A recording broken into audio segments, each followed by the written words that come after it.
Olá, queridos! Sejam bem-vindos ao nosso programa Profecias Bíblicas, Esperança das Nações. Bendito, glorioso seja o nome do Deus Eterno, o nosso Pai. Ele que nos descortina os detalhes relacionados ao final dos tempos, o tempo para o qual fomos chamados, você e eu, para vivermos esses últimos dias da história da Terra, o tempo mais glorioso da história do Evangelho, a história do Senhor Jesus Cristo. Eu quero orar com você antes de abrirmos a Bíblia. Vamos orar agora? Eu quero orar contigo. Misericordioso Deus e Pai, bendito seja o teu nome por nos trazer tantas verdades claras e bonitas no livro de Daniel e em toda a tua Bíblia. Ajuda-nos agora com teu Santo Espírito, ir abraçar, chegar bem perto dessa pessoa que está estudando conosco. Encha do teu poder, Senhor, e de esperança, em nome de Jesus Cristo. Amém. Queridos, abramos a nossa Bíblia no livro de Daniel, nosso livro-texto, no capítulo 12. Eu quero mostrar algo interessante para você. Lembre-se que nós estamos estudando todo o livro de Daniel em comparação com outros livros da Bíblia. Mas o que eu gostaria que você observasse com bastante detalhe, com bastante carinho, é o fato de que, mesmo que você não tenha estudado conosco, vamos estar sempre dando alguma recordada e você pode também telefonar para nós, escrever para os nossos sites, escrever para o endereço que tem aí na tela e vamos mandar gratuitamente para sua casa todos os estudos que você perdeu, bem como responder todas as questões que vocês tiverem dúvidas, tá bom? Comece a dar uma olhadinha interessante no capítulo 12, verso 1, algo bonito que tem aqui que nós vamos estudar bem direitinho. Quem se levanta para defender o povo de Deus? E o que esse povo vai passar? Dá uma olhadinha aqui no verso 12, 1. Nesse tempo se levantará Miguel, o grande príncipe que protege os filhos do teu povo. E haverá um tempo de angústia qual nunca houve desde que houve nação até aquele tempo. Mas neste tempo livrar-se ao teu povo todo o que se achar escrito no livro. Olha que coisa bonita. Não é bonito ver isso? Não é interessante observar esse detalhe? Vai acontecer uma tribulação muito grande, sim, a maior que já houve na face da terra. Só que nesse tempo se levantará Miguel. Quem é Miguel? Miguel significa quem é como Deus, é um dos nomes de Jesus Cristo. É o nome que ele recebe como o único arcanjo do céu. No céu só existe um arcanjo. E este é o Senhor Jesus Cristo, o que se levanta como aquele que guerreia por Deus, que luta junto com Deus. Tá bem? Pelos filhos do teu povo, pelos filhos do povo de Israel. Dê uma olhadinha, você vai dizer, mas só o povo de Israel? Hoje você vai entender quem é o Israel moderno, tá bom? E eu vou te fazer uma pergunta. Que evento livrará o povo de Deus desses ressuscitados justos? Que evento? Dê uma olhadinha 1 Tessalonicenses 4, 16. Dê uma olhada antes de abrir em 1 Tessalonicenses, o que diz o verso 2. Dá uma olhada. Muitos dos que dormem no pó da terra ressurgirão, uns para a vida eterna e outros para a vergonha eterna. Que evento vai abrir esse tipo de situação aqui, que você acabou de ver em Daniel 12, verso 2? Que as pessoas serão ressuscitadas. Que evento vai libertar estas pessoas da sepultura? Está em 1 Tessalonicenses 4, 16. Agora sim vamos abrir a Bíblia em Tessalonicenses, e você vai ver que interessante que traz ali, 1 Tessalonicenses capítulo 4, verso 16. Diz o seguinte: pois o mesmo Senhor descerá do céu, com um grande brado, a voz do arcanjo, ao som da trombeta de Deus, e os mortos em Cristo ressurgirão primeiro. O que você acabou de ver? Não é bonito? Por ocasião da volta de Jesus, aqueles que Daniel comenta no capítulo 12, verso 2, dizendo que vão ressurgir, vão sair da terra, vão ser ressuscitados, vai ser por ocasião da volta de Jesus que eles voltarão à vida. Já estudamos isso também quando estudamos a respeito da morte. Eu vou te fazer outra pergunta. O que Jesus nos prometeu sobre a sua vinda? São João 14, de 1 a 3. Eu sei que todo mundo conhece, mas eu faço questão de ler contigo. Lembre-se todas as vezes que nós estamos lendo a respeito da volta do Senhor Jesus, lendo a respeito de sua palavra, lendo algum detalhe que o Senhor Deus deixou na sua palavra. O Espírito Santo tem o trabalho de fazer gravar no coração. Leia aqui junto comigo. Não se turbe o vosso coração. Credes em Deus, credes também em mim. Na casa de meu pai há muitas moradas. Se não fosse assim, eu vou-lhe teria dito, pois vou preparar-vos lugar. E quando eu for e vos preparar lugar, voltarei outra vez e vos levarei para mim mesmo, para que onde eu estiver, estejais vós também. Não é bonito? Agora veja também Atos, capítulo 1. Vai para frente um pouquinho. Bem pouquinho depois aqui na frente você já encontra o livro de Atos, capítulo 1, verso 19. Olha o que diz aqui, olha só. Verso 1, verso 11, desculpe, dá uma olhada. os quais lhe disseram: varões galileus, por que estáis olhando para o céu? Esse Jesus que dentre vós foi recebido em cima no céu, há de vir, da mesma forma que o viste subir. Nós já estudamos também que Jesus vai voltar da mesma maneira que subiu, em carne e osso, tá bem? E nós vamos conseguir ver com os nossos olhos. Então lá vai outra pergunta para você entender. Quantos na terra vão ver Jesus Cristo voltar?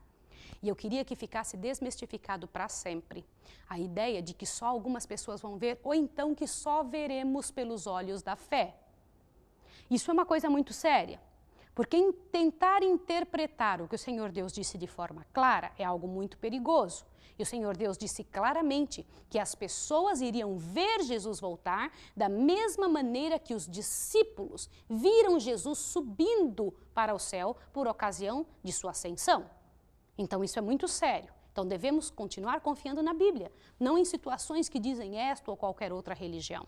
Então eu quero lhe pedir isso que você abra em Mateus 24, verso 30, para entender esta nossa questão. Mateus 24, verso 30, diz o seguinte: então aparecerá no céu o sinal do Filho do Homem, e todos os povos da terra se lamentarão e verão o Filho do Homem vindo sobre as nuvens dos céus, com grande poder e grande glória. O que é isso que você acabou de ver aqui? O que é isso, queridos? Aqui diz que todos os povos da terra vão ver. Todos os povos vão estar enxergando. De que maneira? Você vai dizer, Maísa, mas como alguém aqui no Brasil vai conseguir enxergar a mesma coisa e na mesma hora no Japão? Queridos, deixe essa parte com Deus eterno. Prefira acreditar. É mais correto acreditar do que tentar fazer conjecturas. O Senhor Deus, que é poderoso, que fez tudo aparecer do nada, é capaz de fazer coisas simples como estas, que nós às vezes pensamos e perguntamos. Por favor, veja Apocalipse, capítulo 1, verso 7. Corra ali para o livro de Apocalipse e leia comigo mais uma descrição da volta do Senhor Jesus, mais um versículo e capítulo que nos dá certeza. Olha, vede, Apocalipse, capítulo 1, verso 7. Vede, ele vem com as nuvens e todo olho o verá, até mesmo os que os trespassaram, e todas as tribos da terra se lamentarão sobre ele. Amém. Louvado seja Deus. Todo olho o verá, não é o olho da fé. É aqueles mesmos olhos do tipo que os discípulos tiveram ao ver o Senhor Jesus Cristo subir, quando ele foi daqui depois de sua ressurreição. O que Jesus ensinou sobre quando alguém disser que ele virá secretamente? Às vezes você ouve também pessoas dizerem assim, Jesus vai vir de forma secreta. O que Jesus nos ensinou a dizer quando essas pessoas começassem a comentar isso? Vai lá em Mateus 24, novamente capítulo 24, e o verso 26 e 27. Vamos ver juntos? Mateus 24 é o último sermão de Jesus Cristo, o último sermão que ele fez, e vamos estudar detalhadamente isso ainda nesta série. Vamos entender os últimos sinais da volta de Jesus, tá bem? Mateus 24, dê uma olhadinha, por favor, do verso 26 em diante. Diz, portanto, se vos disserem, olhai, ele está no deserto, não saiais. Olhai, ele está no interior da casa, não acrediteis, pois assim como o relâmpago sai do oriente e se mostra até o ocidente, assim será também a vinda do Filho do Homem. Isso está escrito aqui na palavra de Deus, na sua Bíblia. Queridos, então Jesus vai vir de forma secreta? Não há nada de secreto em relâmpagos. Aqui como mostra, um relâmpago que sai do Oriente até o Ocidente, não tem como as pessoas não verem. Isso é claro e bate certinho com o resto da Bíblia, tá bom? Outra pergunta para você. Que palavras Paulo usa para indicar que Jesus virá com grande barulho?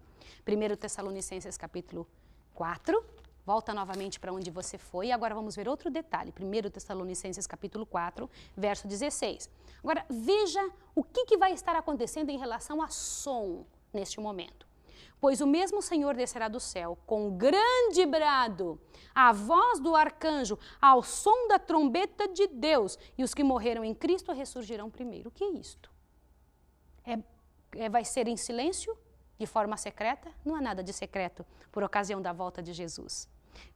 Onde os justos encontrarão Jesus? Em que lugar? Você acha que os justos vão encontrar Jesus quando forem arrebatados e levados lá para o céu e Jesus vai estar esperando no céu?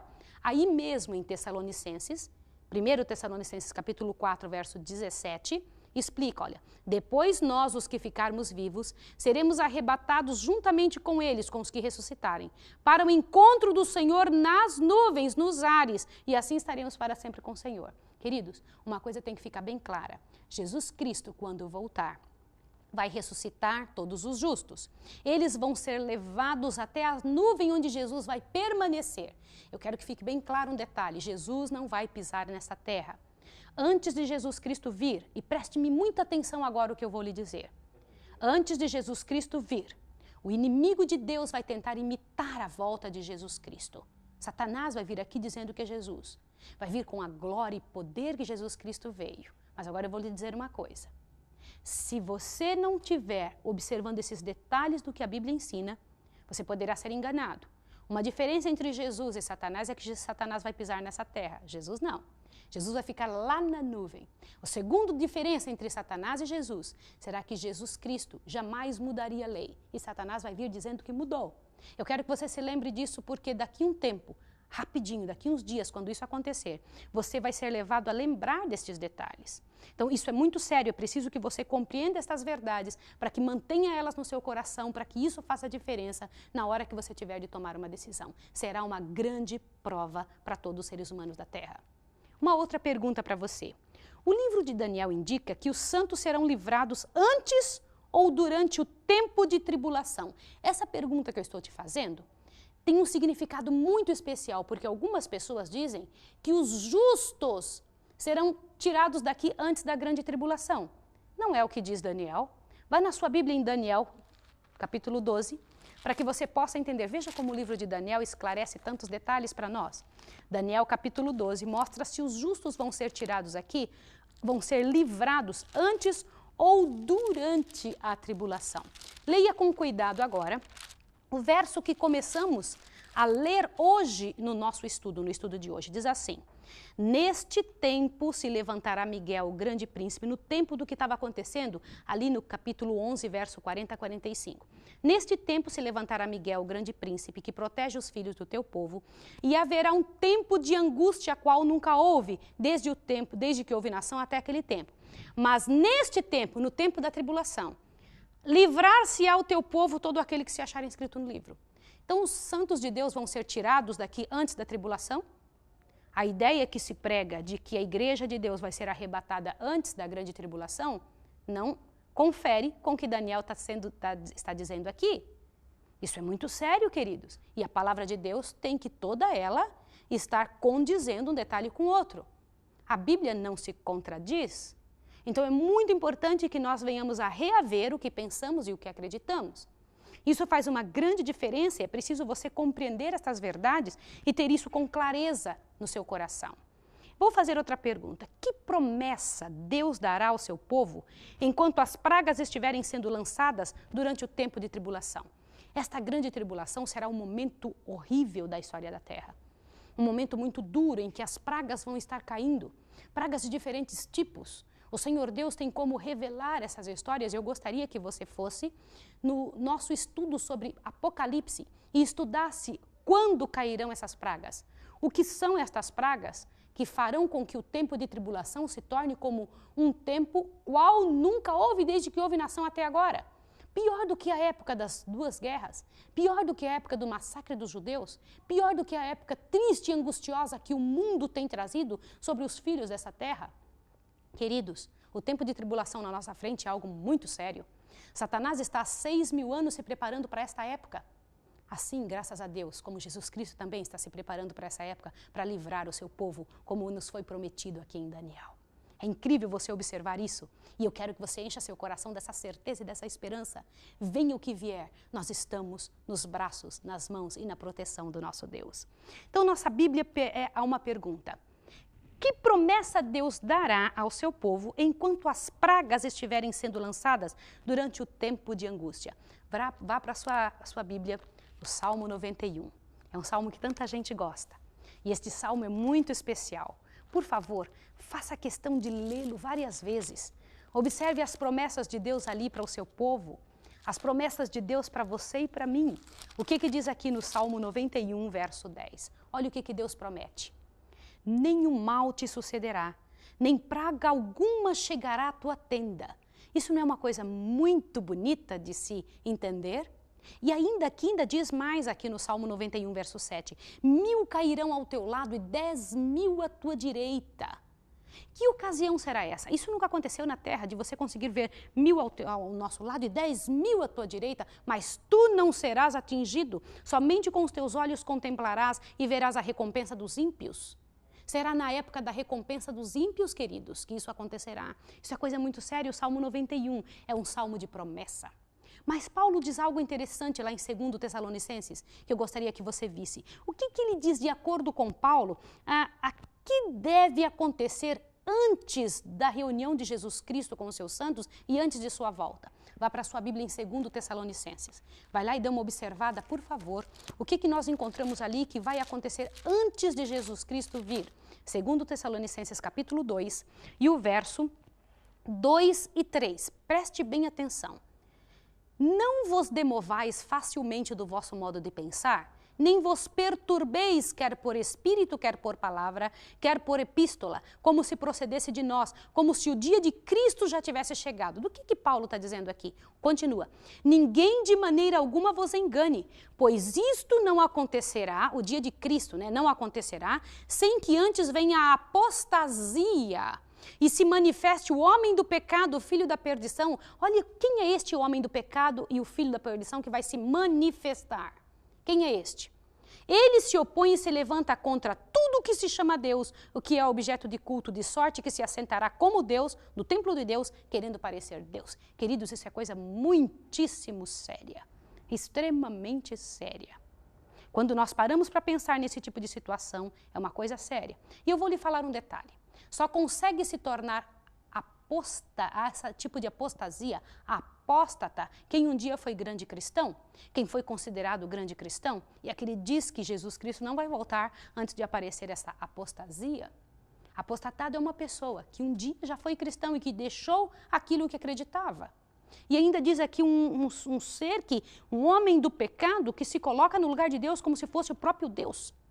Queridos, isso é coisa muito séria. O que destruirá este homem do pecado? O que é que vai destruir este homem do pecado? Verso 8. E então será revelado o iníquo, a quem o Senhor desfará pelo sopro da sua boca, aí em 2 Tessalonicenses 2, verso 8. E aniquilará pelo esplendor de sua vinda. Queridos, no dia que Jesus Cristo voltar, nós já estudamos o que vai acontecer com todos os ímpios. Eles morrerão pelo esplendor da vinda de Jesus. E ficará uma multidão de corpos nessa terra, sem ter quem os enterre. Nós já estudamos isso em estudos passados. Por que os grandes homens da terra chorarão pedindo aos montes para caírem sobre eles? Apocalipse capítulo 6, vá para o livro de Apocalipse, o irmão gêmeo de Daniel. Apocalipse capítulo 6, verso 15. Olha o que você encontra ali. Vá no seu livro de Apocalipse, o último livro da Bíblia. Você vai encontrar alguns detalhes interessantes no capítulo 6, de como vão se comportar os homens grandes desta terra que não quiserem dar ouvidos ao Senhor Jesus. Não tem problema você ser grande homem, rico e poderoso. O que faz a diferença entre uma pessoa e outra é o que ela acredita e a maneira como se comporta. Quem é ela perante o céu e perante seus semelhantes. Dê uma olhada, por favor, aqui no capítulo 6, verso 15. Os reis da terra, os grandes, os chefes militares, os ricos e os poderosos, todo escravo, todo livre, se esconderão nas cavernas e nos penhascos e nos montes, e dirão aos montes e aos rochedos: cai sobre nós, escondei-nos do rosto daquele que está sentado sobre o trono e da ira do Cordeiro. Que triste, não é? Que situação triste. E o que a Bíblia ensina que vão dizer os justos? O que vai dizer os justos? Vai na sua Bíblia em Apocalipse 19. Dê uma olhada, que coisa bonita. Esse tem que ser o teu brado de vitória. Dê uma olhada, Apocalipse 19, verso 5. Então saiu do trono uma voz que dizia: louvai o nosso Deus, vós todos os seus servos, vós que o temeis, assim pequenos como grandes. Agora veja o verso 6. Também ouvi uma voz como de uma grande multidão, como a voz de muitas águas, como a voz de fortes trovões, que dizia: aleluia, pois já reina o Senhor nosso Deus, o Todo-Poderoso. Bendito seja o nome do Senhor, queridos. Essa deve ser a tua fala. Essa é a tua parte na história do grande conflito. Nessa história entre o bem e o mal, você tem que estar do lado do bem, do lado da verdade, do lado do Senhor Jesus Cristo. Você tem que ser vitorioso. Eu tenho mais uma pergunta para você. Como a Bíblia chama a segunda vinda de Jesus Cristo? É a nossa última pergunta. Como que a Bíblia chama? Vai lá em Tito. A sua Bíblia em Tito, eu sei que é um livro pouco lido, ele fica lá pertinho de Hebreus. Você vai encontrar como que a Bíblia chama a volta de Jesus. o dia da volta de Jesus Cristo. Tito, capítulo 2, verso 13. É um dos meus versos prediletos. Em todas as vezes que você escrever para mim, você vai receber uma carta com esses dizeres, porque é o que enche o meu coração. Dê uma olhada no que está escrito aqui. Aguardando a bem-aventurada esperança e o aparecimento da glória do nosso Senhor Deus e Salvador Jesus Cristo. Esse verso esclarece algumas coisas interessantes, chama Jesus Cristo de Deus e diz que o dia da volta de Jesus é o dia de grande aventurança, de grande esperança, a bem-aventurada esperança da volta do Senhor Jesus Cristo. Todos os teus problemas e os meus serão resolvidos.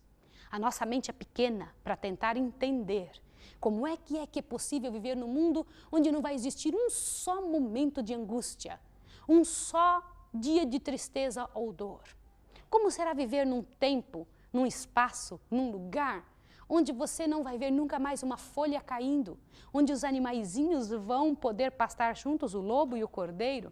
Isso é coisa muito linda, muito especial. Queridos, o Senhor Deus planejou para você coisas grandiosas, especiais, que só o nosso Deus é capaz de fazer. Nossa mente não é capaz de chegar lá.